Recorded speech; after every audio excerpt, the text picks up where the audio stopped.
You're connecting. All righty. Hello, everyone. Welcome. I see all of you joining in. All right, everyone's rolling on in from the waiting room. So we're just going to give everyone a couple minutes to come in here. Oh, there's already like 28 of you. How amazing. Ooh, hello, hello. So for all of you just joining, welcome. We're going to get started here in about 2 minutes, but welcome to the Tell-All exclusive with Aspire Talent Management. You see all these beautiful ladies sitting here with me. I will introduce them momentarily. Wow, we're already up to 75 people. This is amazing. Hello, hello. Chris is saying hello. All right, so look, as you are coming on in, I just want to give a couple housekeeping things. At the bottom of your screen is a Q&A button. That's where I am going to be going to check any questions that you have for our panel and our webinar today. So I will be going there to look for questions as opposed to looking through the chat. And I'm sure that you all want to communicate with each other, or if you miss something that someone says, you can always ask that in the chat. Now, if you're using the chat, make sure to chat to all panelists and attendees. That way everyone can see it. If you just chat to all panelists, that will just be us here, and we're going to be chatting and sharing a ton of information and not looking in the chat. So make sure to chat to all panelists and attendees. And as you're logging in, let us know where you're from, where you're tuning in from today. Let us know. Gosh, we got almost 100 people there. We already got people raising hands. Okay. Hi, Annalise. Annalise, your hand is raised. If you have a question, put it in the Q&A. And then we'll make sure to get it there. Okay, great. We have people from New York, LA. We got Studio City. Hey, Lacey, you're right down the street from me. Amazing. We got Chicago, Baltimore, Texas. Wow. Santa Barbara. Oh, I'm jealous. I want to be in Santa Barbara. Hey, Reb from Massachusetts, my home. Sherman Oaks. Great. Hi, everyone. We got over 100 people. We're going to get started in 1 minute. You can just awkwardly stare at us all sitting here waiting to get started.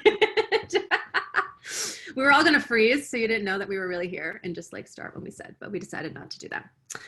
We got San Diego in the house, Florida. Hey, James DeBeek. Hello, James. We got Chris, David. Hi, David. Newport Beach, Queens. This is so exciting. All right, so glad that you are all here. All right, it is 11:02. We got over 100 of you here. I think we are going to get started. So just another quick reminder to use the chat to all panelists and attendees to chat with each other. If you have questions that you want me to ask our panel today, just go to the Q&A at the very bottom of the box that we are all in and type in your question there, and I will be going there to answer all of your questions. Well, we'll get to as many as we can because I'm sure you'll have a lot. All right, this is exciting. So let us dive on in. So hi, my name is Jodie Bentley. I'm so excited to be hosting this webinar today with the lovely ladies of Aspire Talent Management, our exclusive tell-all with them. Let me just move my screen here. All right, so Aspire, just so you all know, is a bicoastal talent and literary management and production company. They are bicoastal in Santa Monica and New York. Their offices are in those locations. They maintain a very intimate roster, which I am very grateful to be one of them, which is why I got them all here with me today. An intimate roster of carefully selected and up-and-coming multi-hyphenates. You will probably hear all of us say the word multi-hyphenate about 62 zillion times during this webinar today. Just be ready for that. But they represent writers, directors, producers, actors, performers who work in commercials, TV, VO, film, new media, theater, and other aspects of the entertainment industry. So I'm just going to introduce everyone real fast, and then we're going to dive on in because I know you all have questions to ask these women. So first I want to introduce Madeleine Weissman. Hello, Madeleine, woohoo. Maitely is the co-founder of Aspire Talent Management with her husband, Matthew. Maitely is also a former actress turned producer turned artist manager. I'm very grateful for that. She strives for a very homey, close-knit, and transparently hands-on culture. And yes, it's all of those things. She wins 100% at all of that. And she's also an advocate for elder and disability rights and enjoys spending quality time with her doggies. And then we have Elisa Cypress. Elisa is a talent manager. Hi, Elisa. She's a talent manager at Aspire. She represents actors and multi-hyphenates in the talent division. She does flute and a doggy. She holds a BA in film studies from Columbia College of Chicago, where she also minored in photography. And she is a native Angelino. Those are very rare, I find. With a knack for discovering and developing fresh and diverse talent. And her latest quarantine achievement is becoming a certified yin yoga instructor. Yay. There we go. Namaste. And then we have Olivia Cohen. Hello, Olivia.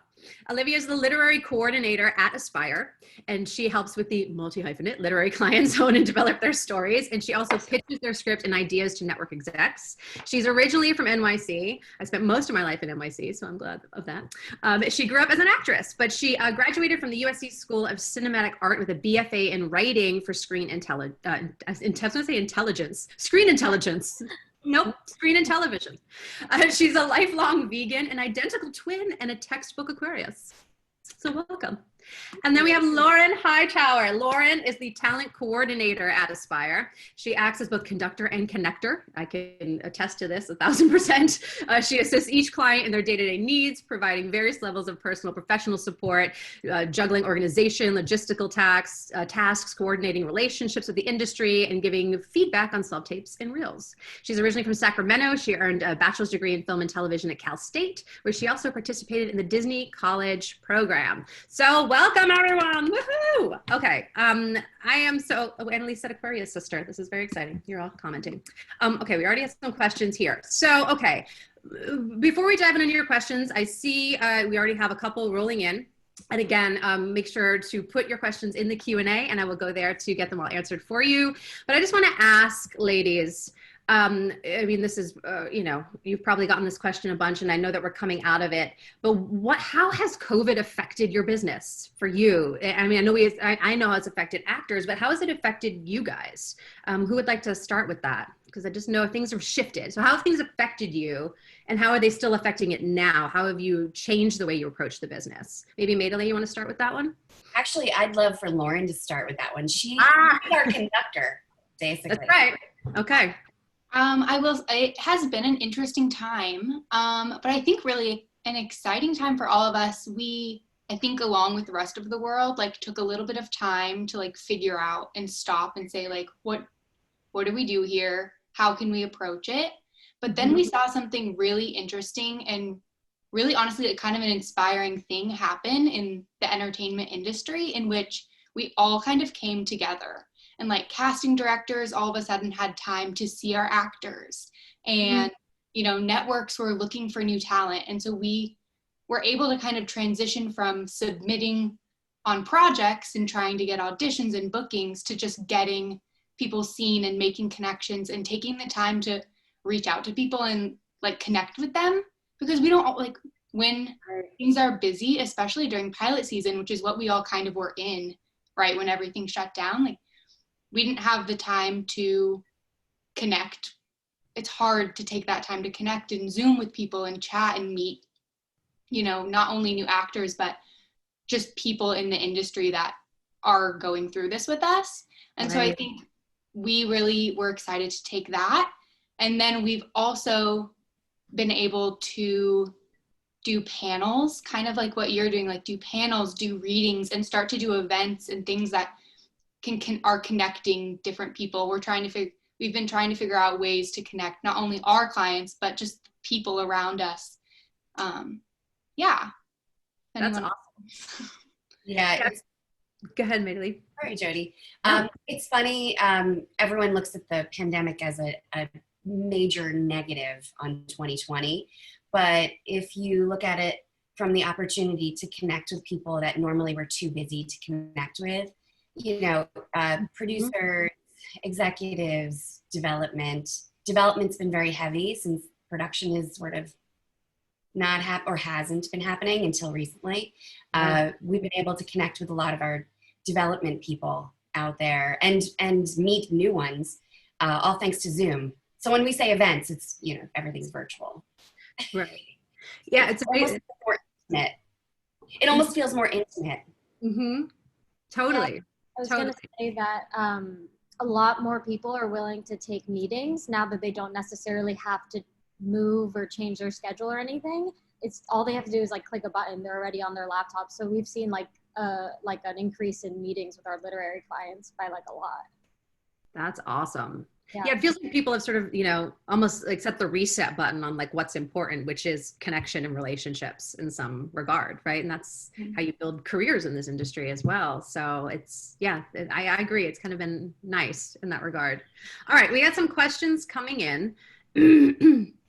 Oh, here's a good question. How do you pitch yourself as a multi-hyphenate to managers? Is it better to have a package with all your hyphs or separate packages for each of your areas of expertise? That's a great question. For managers, first of all, we're all different. Every manager has a different way of working. For us in particular, we like to look at the whole person and everything they're bringing to the table. We want to see the whole package. Not every manager works that way. Some people stay in a particular lane, but we just look at ourselves as sort of old school, like we'll shape ourselves around the client. So if there's an area that they want to look into that's more niche and we haven't explored that yet, we will find everything we can about that niche and everyone we can who can help us connect our client to explore it without losing their sense of priority. I love that.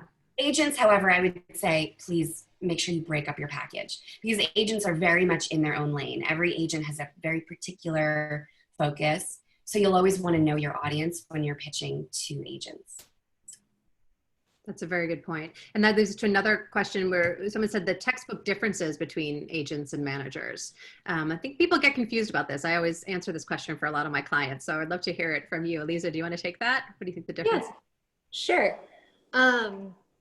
So we really work with our clients on the entirety of their career and we manage them 360% of it, where agents focus more on the business side of things. We work with them on everything from working on headshots to, the personal side of things. When they're not doing well, we call them and reach out and show up for them and be there for them, to working with them and coordinating details with them for their appointments. It's very much everything as opposed to just focusing on one part of it. And I think one big thing is as managers, you typically grow, it's more of a lifelong partnership when you find that right match with your manager and actor, because your management team grows with you. And as you start at this point and then this happens and your team is there with you to get you to bump you to the next. And so it's really that collaborative process, and agencies are really focused on, getting you jobs, which is such an important part of it. But managers jump in to fill in all those little spaces that agents don't necessarily have time to do because they have more clients, because they, are negotiating the contracts and doing all of that business side. Managers jump in to fill in the rest. Yeah, that's a great point, Lauren. Yeah. An attorney once gave me an interesting analogy in terms of running a business. They referenced the manager as the COO of the artist company. So we basically are helping them with all operations. Operations can even be childcare. Operations as an artist, if you think about it, life and art, they cannot be separated. So artists absolutely needs to live a rich life and have all of their pieces sort of fitting together in order to be clear-minded in their work. So managers tend to be that COO, while the agents, they are the sales team, and they're incredibly essential because they're really focused on the sale and getting you the most money. We're just there trying to connect all the dots so that they are able to do their jobs. And then publicist is media, all media management, and attorney is business affairs. And then you have an accountant. It just keeps growing from there. When you end up with a business manager, they're your money people. So when you have a very robust team, that's what it looks like. It's sort of like a company. I love that. Really great analogy. Sales, Mm-hmm. Yeah. And what I will say, I feel like you all are rare. I remember when I was interviewing for managers in Los Angeles, I found that there were 3 types of managers. and maybe you can tell me what you think about this. I found there were managers who were just glorified agents but called themselves managers. I found that there were managers who were simply career coaches, and I'm a career coach. I didn't need a coach. They didn't even get breakdowns, and I was like, okay, well, that's not what I need. And then I found there was the manager who actually managed, which is what you all do. But I will say I found that was rare in my manager search. So just to everyone out there, just know that everything they're saying is what a manager does. And so, you really want to look for someone who does manage your career and who's not just going to be another click and submit agent on your team. Yeah. I think that's really, really important. Very true. All right, Olivia, one for you. Where did it go? Oh, what is the best way to approach a manager for an unrepresented writer? For an unrepresented writer, well, again, every management company is different, but for our company, you can submit a pitch through our website. We don't allow technically unsolicited material to be sent, so we don't read any scripts that are sent just for liability, legal reasons. But Sure. We love when people send over a short bio, what makes them kind of stand out, what makes them different, their training, their experience. Even if they don't have experience as a writer, just experience in life. Like if they were a lawyer and they wanted to switch to film or whatever. And then a few log lines or just maybe their favorite log line in any awards that they've won. And that's kind of how you do it. It's sort of almost like a query letter, but for screenwriting. And you kind of just pitch yourself and your project. And if we're interested, we will reach out and ask to read the script. Love it. That's kind of how you do it. Love it. So another anonymous attendee asks, are you able to help a multi-hyphenate pitch projects to networks and studios? How does this process happen? So speaking on the literary behalf of things, absolutely. So usually we'll focus on the literary side of things. Some of our clients also want to be attached as stars, but what we first do is try to get the client introduced to the literary world. So get them those meetings with development executives, etc. And then once the conversation starts snowballing and they're even more interested in the project, that's when we start introducing the other elements of it, which would be like the multi-hyphenate elements, which are, if they want to star, if they want to produce, etc. But we're really big on developing writers, even if they are actors, but writers as writers, because we really want them to have their own skill in that department outside of being an actor. So when they do pitch themselves as an actor-writer, they really do have the skill and the material to back it up. Yeah, love that. Awesome. All right, well, this is the question we know everyone always asks. Every actor wants to know, what do you look for when you want to rep someone? What do you look for to rep some talent? What are you looking for? Got this one. So, I got a couple thoughts Get here. it, lady. Get it. All right. So, I think personally at Aspire, what we look for is, I think there are two parts of it. So all of our artists are extraordinary artists, whether they're more developmental or they have a higher number of credits. They're so talented. They're so incredibly talented. So that's one. The other part of it is, what kind of person are you? Do you have integrity? Are you going to be loyal? Are you going to be somebody that when you get to a high level of success that, you stand up for things, that you have, a platform? Are you going to be a good person? So I think what I look for is I break it into those two parts. On a technical level, there's always the headshot, the reel, the very technical things, the way you pitch, the way you reach out. Are you, spelling people's names wrong? Are you emailing at 10 p.m. on a Saturday saying, I haven't heard back from you? Emailing another follow-up email being like, I haven't heard back from you. I emailed you last night, Friday at 10 p.m. Looking at social media and seeing if somebody is blatantly racist or sexist or offensive. Mm-hmm. those all factor into what we look for as clients. We want to be in the long run with it's our goal to be in the long run with our clients, but we want to be in it with people that are extraordinary, not only, in terms of talent, but as human beings. Yeah. So what we look for. That's great, Eliza. I also want to say, you say extraordinary, but the people who have those qualities when they're successful, their voice is heard, and so it becomes ordinary. And that's what we would like to see. So, their values are, spill over into the public when they're able to have some fame and to spread that good energy around. So that's also, we think about that in the long term. If we represent this person, what will they likely be putting out into the world when people are listening? But also, I want to say communication. Communication is number one.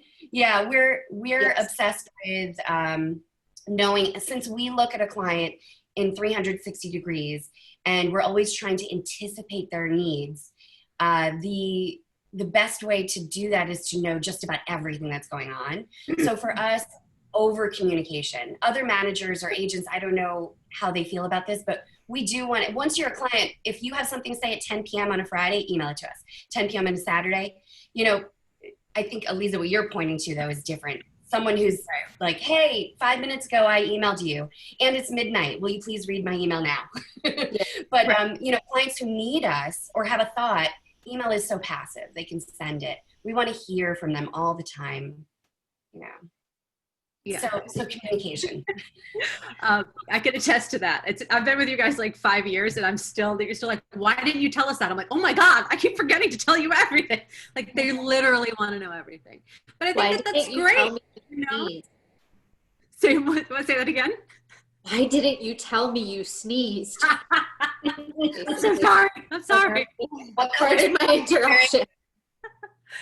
But what I love about you guys is you make it easy to do that you want to hear that information is so, it's just so wonderful, right? Because as actors, look, if you guys who don't know me out there, I'm an actor, I'm a career coach, I'm a producer as well. And, I'm in the hustle with you, I get it, right? And sometimes this career, we feel like we're alone. And I feel like the biggest thing that you want to look for in a management team is to find someone where you don't feel alone. And these ladies never make you feel alone.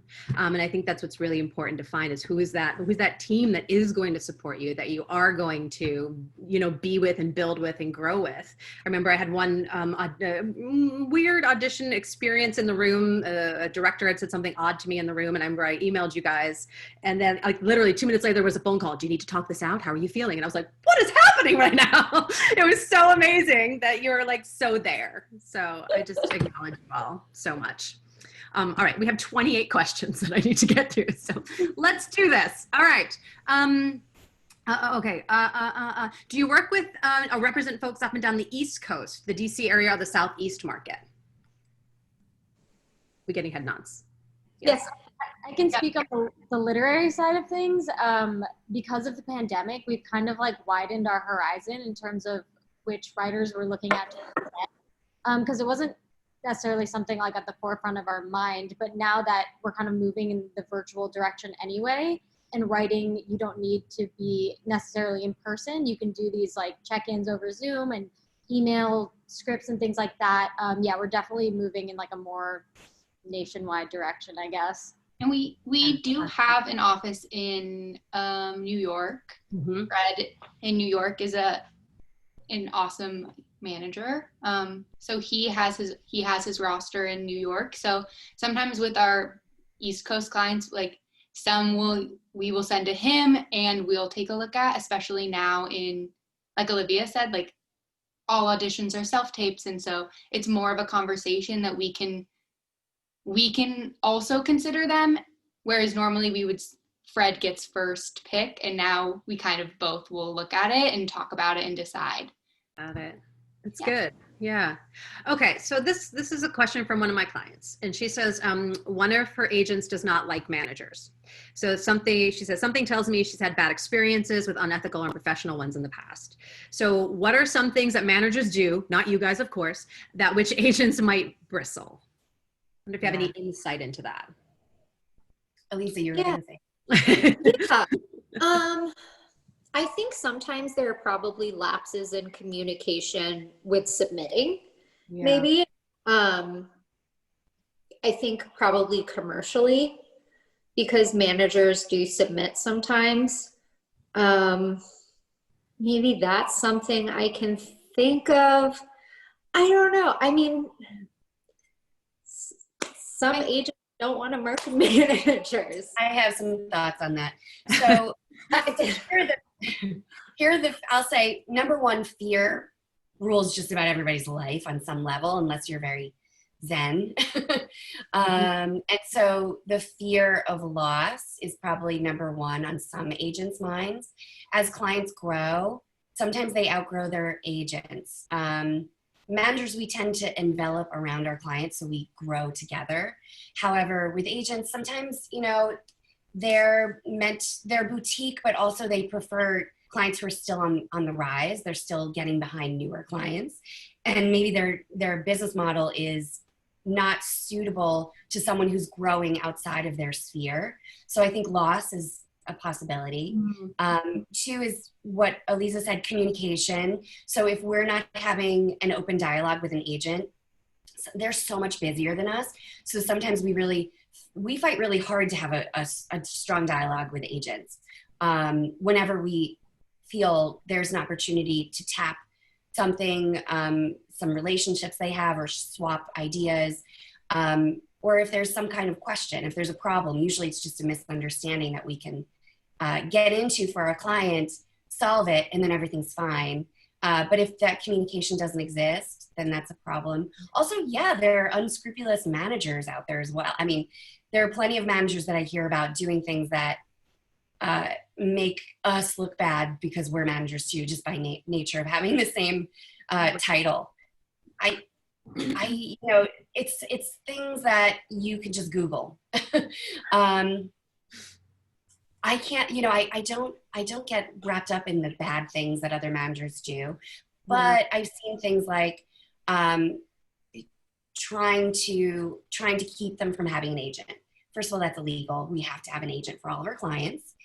Even if we have one on the side we have some agents who just kind of come in as pinch hitters and help us with a few clients who don't want to have a full agent yet.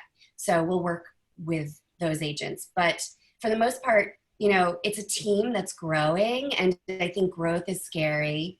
And I think if a manager is very focused on their client and thinking about their growth and supporting them, at the end of the day, that's what we do. What our client asks, even if we're really good friends with their agent, we have to work together and help that agent either grow with them or separate. And I think that's the number one issue we've come across. Yeah. For us personally, I just can't speak for the unscrupulous, but if you Google it, you will find them. You can find anything when you Google it. Google manager scams or manager unscrupulous, you'll find them. You'll find them, yeah. And then don't work with those people. Don't work with those people. Yeah. I've had a lot of clients recently. The conversation has come up, and you guys know I used to teach at studio school. I taught at a lot of university levels, so teaching younger actors. Eliza would come into my class and interview everyone, which was great. I'm hearing a lot of stuff right now, like, oh, people won't take anyone on if they're non-union. So this question here is, what advice would you give to actors right now still working towards their SAG eligibility, given the constraints around, the safety of non-union jobs now, or background work, or, writing maybe less for co-stars right now in television? Like, what advice would you give actors who aren't union at the moment? And do you look at clients who are not union? I think it depends. Eliza, do you want to jump in on this? It depends. Yeah. Like Elisa said, the first thing that we look for is talent and who the person is. We know that skills can be built, and sometimes we've invested in people. they just can't quite unlock the talent, and we've seen it, so we know it. We know they have it. They just have to figure out how do they let go of everything else, and it's a matter of working with the coach that helps them connect with their inner self, and the coach that helps them see that they're hanging on to something that isn't helping them. Usually it's something in their way. So that's usually, I have to say, a lot of those folks are in the non-union space because they haven't worked enough in the union space to earn their cards. So we don't look at someone and say, oh, are they union, not union? They're fighting for their cards. My answer to this question, it's just not a factor. Great. However, it is, once you are union, we're very much about, because loyalty is important, integrity is important. We question why someone would want to do a non-union job when they're union, because that is basically weakening your union. And we wonder, when will that happen to, if that person's doing that to their union, when will they do that to their team? So just think about that. Once you go union, remember you're in. so taking other jobs outside of the union is not, it's frowned upon. Yeah. Thank you for saying that, because not every rep has that opinion. So I think that's, but I love it that you're bringing it back to loyalty. Do you know what I mean? Because it's integrity as well. That's important. Yeah, exactly. All right. So this person asks, and of course I want to answer this question because I talk all about branding, but this is why I'm going to ask you guys. How important is it to know your brand or your type when pitching to managers and agents? Eliza, I'll let you take this one. It's pretty important. Thank you. That's all you need to know. That's what I help clients do. Know your brand. Get your team. Know your brand. That's just the surface, right? Yeah. Yeah. You need to understand who you are. Mm-hmm. You need to have headshots and marketing materials that reflects who you are, because that's how casting sees you. And so, if you have marketing materials that are completely off, it's not going to translate. So a lot of times we see, clients are marketing themselves in a way that is completely off brand. And we watch their materials and we're like, first of all, this person is marketing themselves as 18 to play younger. They could probably be 35. This is a heavy comedy person. Their headshots are so broody and dark and gritty. It's important. Yeah. So that's my answer. It is important. Yeah, and you don't have to stay in that lane. If you grow as an artist, everyone grows. Totally. Initially, your marketing has to reflect what people assume you are when you walk in the room, based on your look, your voice, your presence. If you're a little nervous, maybe you're kind of quirky, initially. But then once you grow out of that nervousness, maybe it's not really fully you. It's just who you are at that time, that period of time. So you change, you pivot with it. And you can pivot at any time in your career. You just have to be careful about it. Don't go from Disney to twerking, for instance. That's a trickier transition. Go work with you on that. Yeah. I'm going to tweet that right now. Maitely Weissman says, don't go from Disney. I think I'm making a phone call. Test that is you can't go in a room of strangers right now, but somehow find a way to meet people you haven't met before and have them somehow describe you, in a few words, or have some friends describe you, their initial 3 words that describe you. And I think that will help you clarify, because you probably are not seeing yourself in that way. I think, Eliza, that's exactly true. And I think one thing to note is you have to be open to that as well. You have your own brand and your own perception of who you are, but you also you have to be open to what people are telling you, and make sure it's not fully it's not going against who you are, against your morals, against any of that stuff to try and fit into that mold, But like, that's a great, like 18 and younger, it's a great example. If you're like, I look 16, and the people around you say like, no, like late 20s, and you are holding on so tightly to that, it's only a disservice to you to market yourself wrong. And the people that are telling you this, whether it's your managers, your agents, your friends, are there to help you get to that, to the best place you can be. So I think being open to that is really important. Yeah.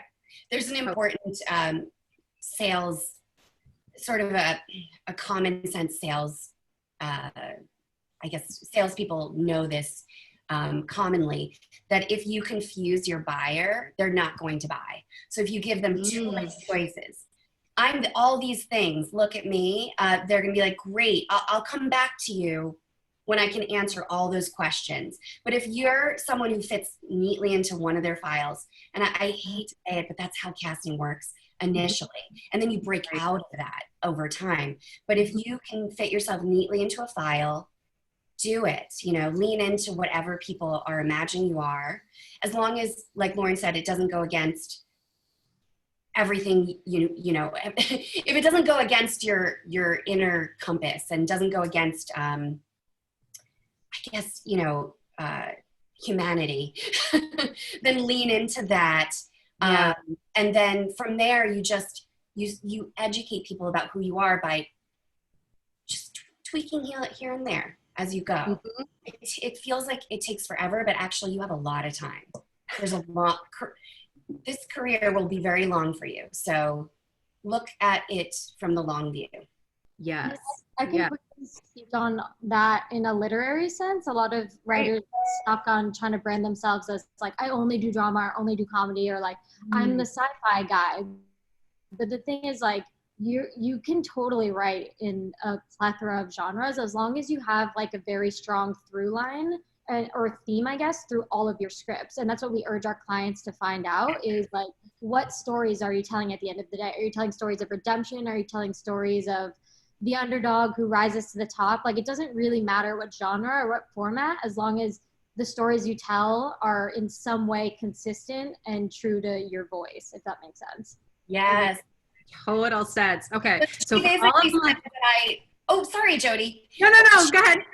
So what I was going to say is the reason why marketing is surface is because that's what we do. What Olivia's talking about, I think our responsibility is to help you figure out what is your through line as an artist. And it's not just writers, but it's directors, producers even, actors, absolutely, and singers, everyone that we represent.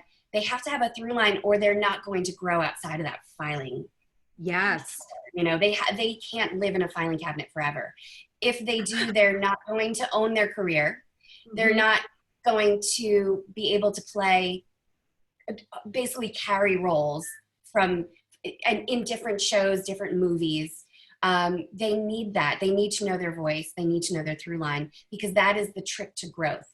And in an organic way, so that it feels like who you are, and you never feel like you're pretending to be someone else as you grow. You want to grow closer and closer to who you really are, and change with yourself. You're right. It totally makes sense. I'm having like a panic attack over here. I love everything that you're saying. And for all of my clients on here, now you understand that I'm not crazy in what I teach you, because this is exactly what I teach you. So, for me, branding is the biggest thing, right? And for me, and I love it what you've all just said, because it exactly validates why I've had like 40 clients sign with agents and managers over the past 4 months, right? It's because they understood their brand and who they are. And it's about understanding who you want to be in this business. Who do you want to be in this world? How do you want to show up? What are the themes of the stories you tell? And then matching that with, and how am I perceived? And what's the commonality? What's the through line with that? I think that's exactly what I teach. So my heart is soaring.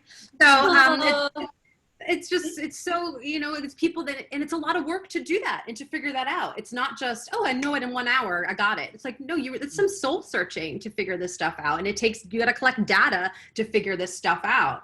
And so all my clients are out there, they know it's a process, right? And so that's why I love that you're saying it is a process. And it's not like, oh, my brand is done, I know it. It's like, no, every day your brand is growing and shifting. As you grow and shift and get new life experiences, you can tell new stories, and, things grow, so I I love all of this. Okay, let's go to Thomasina. Let's ask her a question. She says, what are ways your management company can advocate for your clients of color in terms of available roles or pitching outside the box? Would like to take that. Eliza, sort of your area. Go ahead, Eliza. That's a good question. It's a really good question. I have something quick and then I'll throw it to Eliza. Great. I think as far as pitching goes, I think you said something about like pushing outside of the box. And I think something during this quarantine, we've been watching a lot of panels and like all of the Q&As people are doing. And one, it's been really refreshing to hear how much casting is fighting for it. Yeah. On their end. And I think that's something that we forget about, that like a lot of times they're like, we are fighting for diversity. We are trying to push the limits. And then we as managers are there to like double up on that. And so I think one strategy that we really have found helpful, especially when they ask for, if it's an open ethnicity, or so it's like an unclear and it's a character that we know could go either way. As far as pitching, we make it a point to say like, hey, here's exactly what you said you wanted, like in the dialogue. And here's someone that is perfect that maybe you didn't think you needed. And I think it's like our jobs to push that limit and to say like, hey, we know this isn't exactly what you wanted, but here's a different take on the character. And casting a lot of the times is like, oh, yes, great. And because they want to see it too. And so I think we are all fighting in our own ways to push that box and then see those little victories. I think Eliza, but that was just one thing that popped in my head. Yeah. And we're always justifying. We're always like, hey, just because this is the daughter, could this be an adopted daughter or from another marriage? Like, well, if casting's like, so we put out this breakdown and we said we wanted white people. And I was like, yeah, but there's this great opportunity you didn't even think about. Will it fit into the story? And sometimes they're like, no, it doesn't fit into the story. And then other times they're like, let me just check with the writers. And sometimes they'll think about it.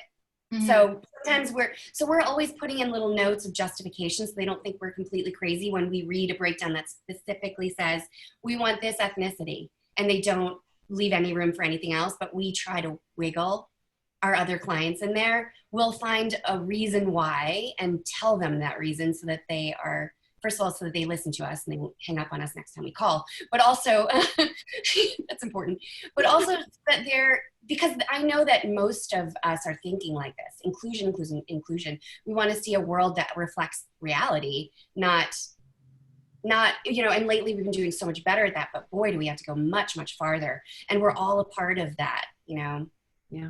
Everyone, the actors too, especially the actors at the top, they have to make smart choices that go back to being that having integrity, right? Yeah. Being a good person.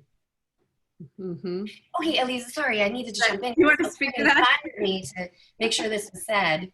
Yeah, I think you hit the nail on the head. I think we really need to work hard to educate ourselves and to be allies. And there have been a lot of really incredible panels that we've all watched that have just been so informative that have just really expanded what our understanding of the way the industry works and what's going on in the world. And I think one of the ways that we can really do this is by honoring authenticity and being sure that we're really having diverse voices on our roster and honoring that.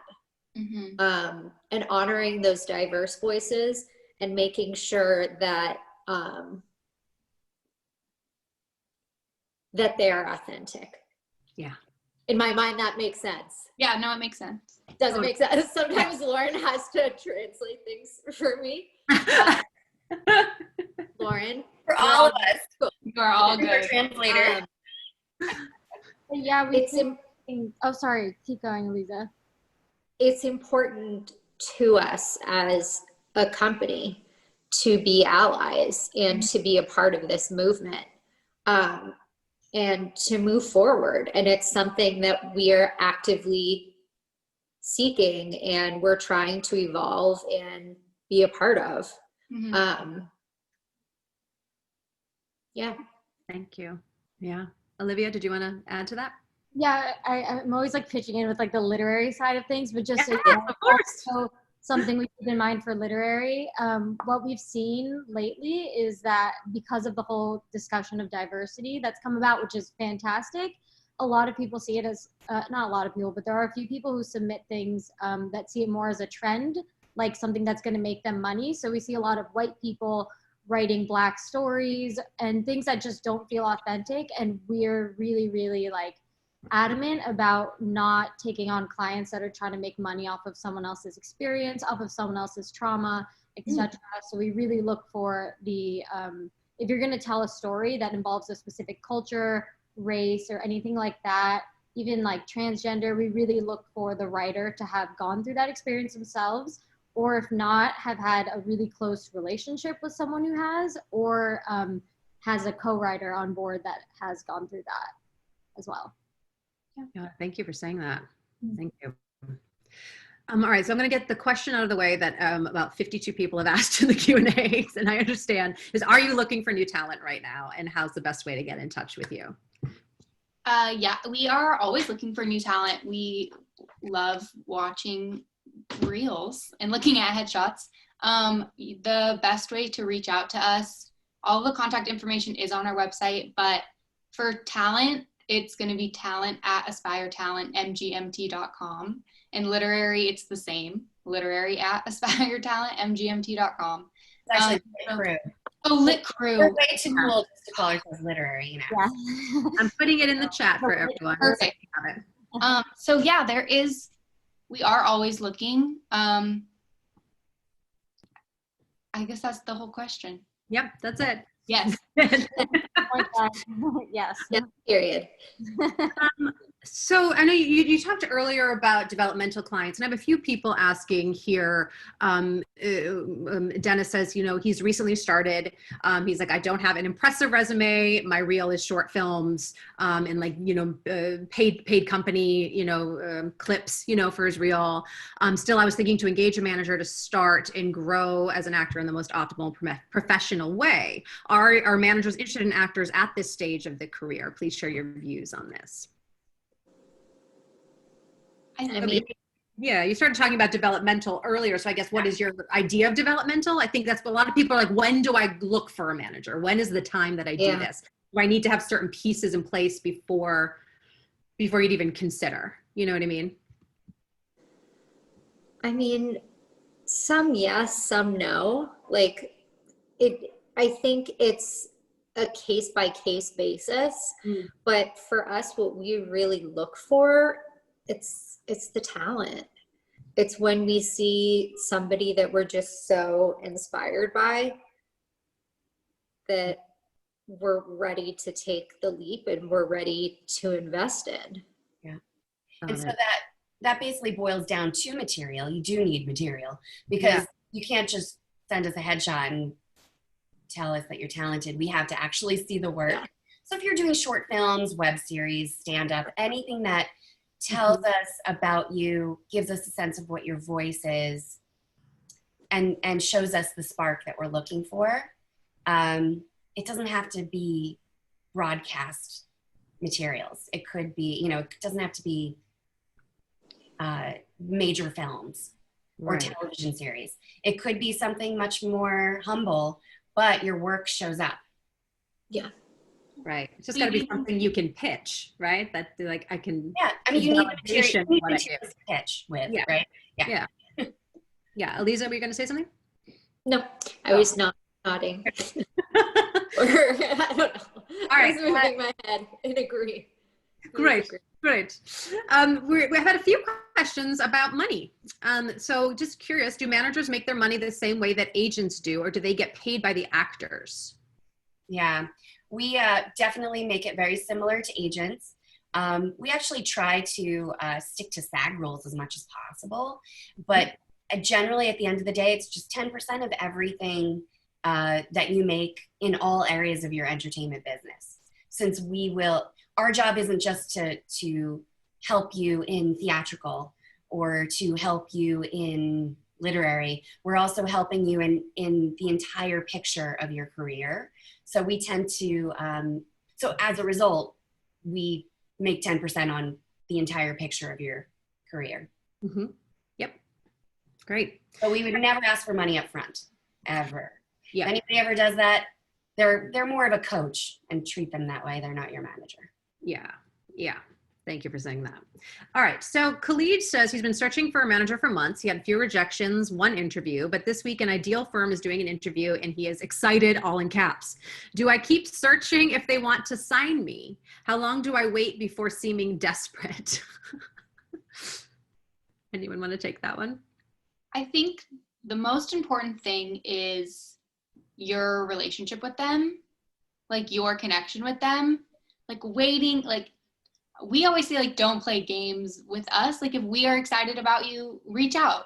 Like, I don't think we've ever looked at an email and said like, they reached out too quickly. Mm-hmm. But if you wait too long, then we are like, it's like dating a little bit. Like we're like, oh my gosh, what did we say that, you know, made you not want to talk to us anymore?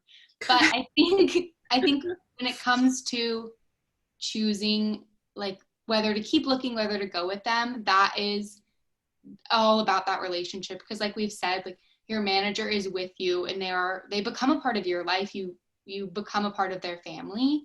Yeah. And so when you have that relationship and that connection with someone, that's what's going to be the most important, because they're going to be the ones that believe in you and have faith in you and really push you. And I think that is the most important element, as opposed to, you know, how many high-level clients they have, whatever their name is, and all of that. I think there are a couple technical aspects, but if you have a meeting with one person and you're like, this is the most comfortable I've ever felt, the most supported I've ever felt, we really have a good, you know, back and forth, that is going to be the most important thing. Yeah, I love that. From our perspective, you know, that's how we feel about it, because that's what we want with our clients. And so if you're looking at an agent, it's very different though. You know, go with the best person you can, but also think about the reality of where you sit on their roster. So if you're at the very bottom of the roster and you have another person where you'd be sort of more in the middle of their roster, think about how much attention you're likely to get because you're at the bottom versus the middle versus the top, and think about where you are in your career and what you need. That's for agents. But with managers, I'd say, because you're likely to work together for a very long time, you want to make sure that you feel a sense of trust with them, a sense of support, advocacy. And I also, you know, we left out one important value that we're about, Aspire is about, it's honesty. So we have agents sometimes, once you get successful, that are like, you're amazing. Oh my, that tape was up. Mind blowing, you know, and we're like, hey, can you give me another version of that tape? Like, maybe just like, you know, I loved this. They're not wrong, but I think there's something about you that we're missing that I'd love to see if you have another version that sort of just brings it, the energy just a little bit lower, like a little more centered. And then sometimes we look at it and we're like, this is the tape. And then we have to ask the agent, hey, will you submit this too? Because they've already gone with the first one. Got it. Things like that. And also stuff like, you know, you can't believe your own hype when you get to be really successful. And we're here to, at risk of losing you, and we will do it at risk of losing you. We're not going to sit there and fan you and, you know, feed you grapes and tell you how amazing you are. We're going to be like, look, you've gotten this far and that is amazing and you do great work and this is who you are. But at the same time, all of these people who are telling you this stuff, be careful, because that's vulnerability right there. Not in a good way, vulnerability to your safety, you know, letting them in, letting them choose your rhetoric for you, choose what you're going to believe. You know, we're here to help you stay solid in who you are, and stay focused on who you want to be as you grow. And we see a lot of artists who lose their way, lose their money, lose something, because nobody's there to tell them, hey, what's this? What's going on? You need a devil's advocate as you grow in your career. The bigger you get, the more you need that balance. So it's something that, honesty is something that I would look for too. If you intend to stay with a manager, for the long haul and you expect this to be a long-lasting relationship, think in terms of, who do I want to build a relationship with now so that when we get there, I trust them, because I've worked with them for so long and everything they've done up to this point has been honest, respectful, all the things that you needed to be to know that they're on your side and not going to sell you out down the line. So make your manager your core person, like your professional best friend, if you will.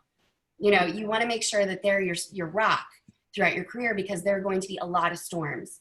Even after you book a lot, there's a lot of backward movement, a lot of rocking and a lot of waves, and your whole boat will crash and just be destroyed and we'll have to rebuild it at some point. That's the career. Some people, they just don't show you that. On Twitter and Instagram, definitely not Instagram. All you see is, oh, we're building this amazing new boat because that old one was crappy. No, the old one was destroyed. They're not going to tell you that because that's not good PR. Right. So, just know you need that person. Also, someone who's watching out for you. Did you put out a tweet that's, are they there for you so you can talk to them before you put out a tweet that's going to destroy your career or make a whole bunch of people misunderstand what you're trying to say? That's such a common one. So make this person, who you choose to be your confidant, or your team. It might be a team of managers, you might end up with like 2 managers if you're at a big firm. Actually, in our company, you end up with all of us. So we all work together. But make sure they're all working together in, that you feel like they're cohesive when they're working together. You're not getting like the mom says this, dad says this thing. Right. Look for that honesty, that integrity, the things that you want down the line when you're successful. If you can imagine all of the pitfalls of your career, and also, I know it's hard to imagine that when you're still like co-starring and guest starring and even just recurring. But if you try to imagine, okay, if something terrible happened today and I thought my life was over, would this person be potentially the person who'd help me through that? In addition to your like wife, mom, dog, right. Those people are, obviously the closest, but your manager should be in that circle with you. Yeah, I love that. And I just want to lean into what Khalid was asking, is like who do I know? How do I know to sign, right? And I just love everything that you're saying. And I think, it all just comes down to find your people, like find good people. And I think a lot of times as actors, when we're looking for reps and in that hustle, and then like we do get a bite here and there, it's almost like the ego kicks in and we're like, well, is there something better? Right. And that grass is always greener thing starts to kick in a little bit when it's like, but no, if you vibe with that person and they're hot on you and they believe in you, why wouldn't you say yes to that? Why wouldn't you build a relationship with that? So I just really invite you to like shed the ego sometimes in our business, or a lot of times in our business, and really just look for the truth of what is that longevity that you want to have and who are those people that you want to have it with. Right. And the puzzle will move, the pieces will move, but find your freaking people. And what you're describing is so hard. It's almost like life goals, Yeah. So Totally. I have to say, for anybody who has fallen for the life will be better if I go somewhere else thing, and then realize, oh, the grass isn't greener, it's just different. Don't be too hard on yourself. It happens to the best of us, and we're human, and we easily can lose sight of that. And especially if the person who's advocating for you and being the person who is your rock, if that's the person you're leaving, you have nobody else to tell you otherwise, because they can't tell you once you say, I'm thinking of moving on. Suddenly there's a wall that's erected and you can't tell them, hey, this grass is always greener, let me tell you all these things, because suddenly that person feels like they're being manipulative. And the last thing we ever want to do is be that way. So instead we say, hey, the door is always open. Here are the reasons why I think you shouldn't.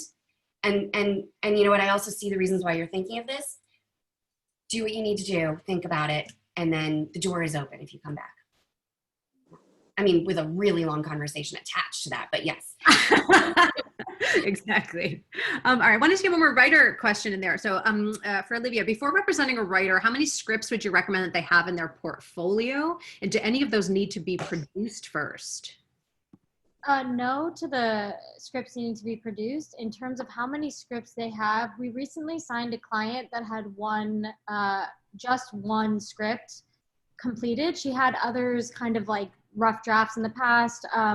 But this one script had a documentary attached, so we did see the passion in it. And but despite like her not having like a plethora of scripts on hand, like we read the script, both May and I connected with the voice, and we automatically wanted to meet her and bring her in, because the thing is, you only read one script. Like when you're submitting to the literary department, you send your best sample, or at least we hope you would send your best sample.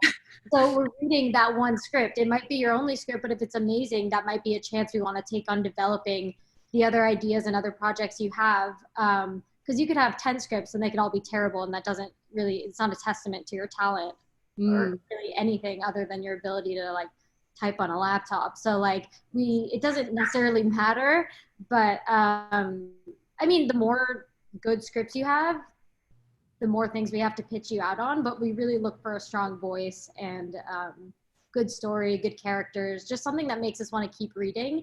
And if that's the one script you did, then that's enough to get you like a meeting and enough to get us interested in your material. So yeah. Awesome. Thank you.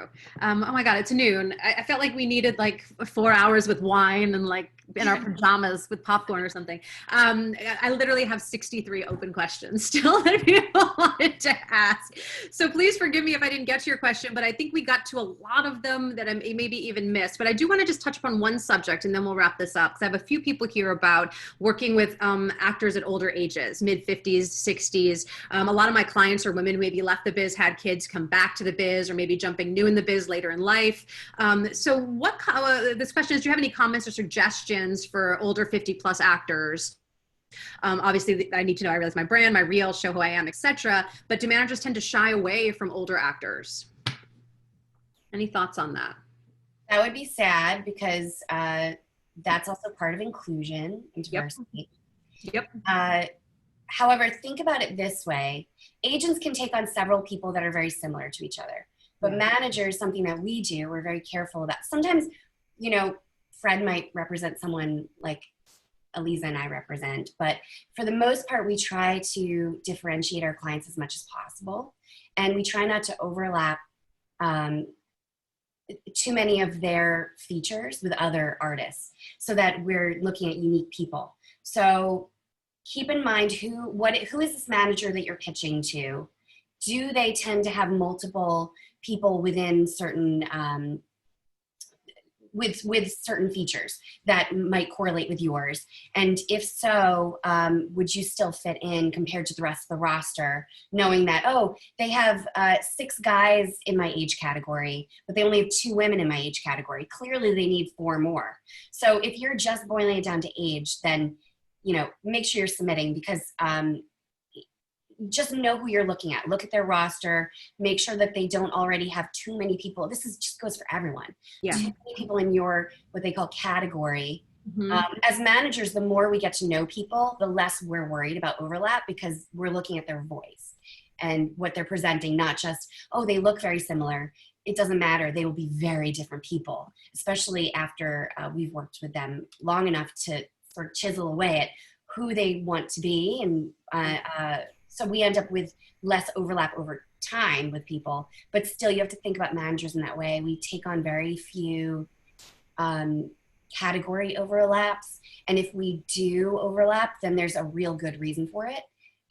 Someone might have a very established voice that we're able to point to and say, oh, but no one can actually overlap with this person, because they're not able to be confused with anyone else, because they're so specific and their voice is just so present when they're in the room. They stand out, they're remembered for that person they are, as opposed to the category. So I hope that answered your question. I just think, you know, do everything Jodie's telling you to do, marketing, all of that, absolutely. But the more you can differentiate yourself by trying to do the data, figure out what your voice is, what your through line is, the better you'll be able to stand out against their existing roster. You know, the issue with the older we get, the more experience we have. So you end up with a lot more competition, because there's a lot more experience out there, and they're competing from a vantage point that might have more credit, a more honed voice, a more skilled talent, you know, just because they've been studying during the gap of time that you haven't, but life experience, you can bring that to the table. So figure out how you can spin that for yourself instead. Yeah. I love that. I love that. Okay. All right. So as we wrap it up here, I would just love for each of you just to share like what's one final thought or one final piece of information that you'd love to impart to the actors, writers, multi-hyphenates out there that you feel is maybe one of the biggest things you could leave people with. So why don't we, who would like to go first? I won't put someone on the spot because I know that's a ask. I guess I'll go first. Go for it, Mia. Get it. It applies to like everything, but I'm sure it does apply to talent in some degree. My thing would be to write what you know, because you're the only person who can tell your story the best. Stay away from trying to write for trends or trying to write like COVID stories or like quarantines. Just write your story, even if it's not like your personal story. Just write what's in your heart, and that'll come through more than any other trend at all. And that's something that we'll really take note of. And I'm sure you could do the same in acting, like bring yourself to the role, etc. Awesome. Eliza, do you want to share any final thoughts? Oh boy. I think trust your intuition, stay in the middle of things, stay humble. Mm-hmm. I love that. Yeah. Namaste. Yeah. Namaste. I don't know. God. I love it. Lauren? I think seeing yourself as an artist is an important thing, and not like be kind to yourself essentially, and like remind yourself that your value isn't based on, you know, the amount of auditions you get, the amount of bookings you get, whether the agent replied to you, whether the manager replied to you. None of those are representative of who you are as a person and what you bring to the world. I think it's really, really easy to get bogged down in those details, especially when you're in it and like trying and you're fighting and you've been fighting and you're doing all of these things. But base level, like you are an artist and you have something to give to the world. And so find ways to do that, and all the little details will come, because like put that into the world, and I think the world will give it back to you in not necessarily the way that you think it will, but be open, I think, to all of those experiences, and just be kind to yourself. You're great, I'm sure. And I think I'm going back to a practical place too, because they do that all so amazing that I can't even add anything to this. I'm like, what am I going to say? So going back to a practical level, create your own work. Get out there, figure out what you can do, make it. You have an iPhone, do it. Any kind of smartphone, doesn't have to be an iPhone. Figure out the tools that you can hook into your phone to get better sound. Sound is really important when you're making something, but make your own stuff, because there are only so many managers and agents out there. Representation is just the tiniest piece of that. If you're putting your work out there and doing everything you can to get every family, friend, person to share or like, or I mean, it will spin out and people will discover you whether you're represented or not. So I say, and you'll have something to look at and show for you'll have something to show people, rather than hitting the pavement and trying to get a rep. You could be spending that time creating something that could actually become bigger, and it could be your rep. Actually, that could become your representation. You know, maybe you'll become a Bill Murray. You just need a phone. Right? You know, so whoever has his phone number, you just call him and maybe he'll do your job. You could be that too. So do your work, make your work. I love it. Oh my God, this has been so lovely. And I just want to say to everyone out there, I really acknowledge you for tuning in today, for wanting to educate yourself on this journey that we're all on, right? To grow our careers, to forward our careers. And I hope that what you take away from all these women is that we all get to do it with integrity, right? And honesty. And that, yes, this career is a hustle, but it doesn't mean we can't do it with joy and ease and people that we really care about and love. And if this whole journey of finding management or agency or understanding your brand or your place in the industry, if that does still elude you, I've been coaching actors for 12 years on that, on both coasts. I will put my Facebook group here in the chat. You can also go to my website, which is jodiebentleycareercoach.com. I have a ton of blogs, a ton of free info. Download my free ebook. I've got a lot of free stuff because I get it and I'm in the trenches with you, and I've been doing this for a long time on both coasts. So I would love to support you and continue your journey. And again, I really acknowledge you for showing up today, and I really acknowledge you four ladies for being here and imparting your wisdom and sharing insight with the 160 something actors on the webinar today. So Whoa! I appreciate that. I know. So thank you all so much. I appreciate you. I trust we will be in communication this week. You know how they like communication. I get to keep sending them emails. And again, have a wonderful day, and thank you for being here. I really appreciate it. Thank you. Thank you for having us. Yes, of course. Okay, bye. Bye, everyone.